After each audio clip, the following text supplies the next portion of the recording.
And our scientists say that mathematics can explain the universe.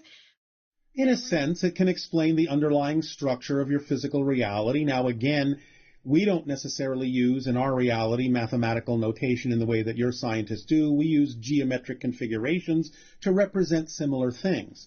So it's a different language, but it basically represents the same idea that existence can, in its underlying form of expression on different levels, be described by different relationships, mathematically or geometrically speaking, different relationships, different ratios, so on and so forth.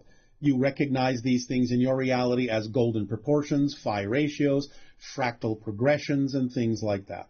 Okay, that's the area that I'm most interested about, Yes. because I'm a designer and I've been studying the pattern creation in nature, and then I was just curious if you could, with our mathematics, if we could understand, for example, I remember you talking about the inside-out universe.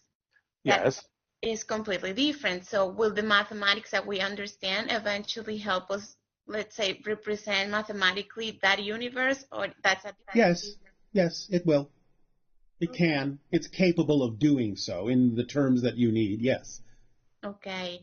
So is there anything like the mathematics of consciousness? Yes, and to some degree, that's actually what we're talking about. Okay. Okay.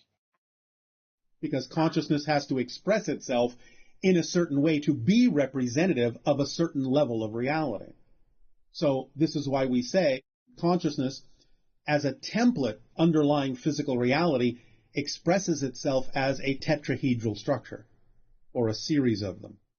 Okay. Oh, I didn't know that was an expression of consciousness within our, like. Well, everything is an expression of consciousness. It's just that what we're describing now is the way consciousness expresses itself in certain geometric ratios and proportions and relationships, and that translates to an underlying template that expresses itself as tetrahedral structures that are intersecting and embedded with one another in certain ways. Okay. Some of your quantum physicists are beginning to understand this.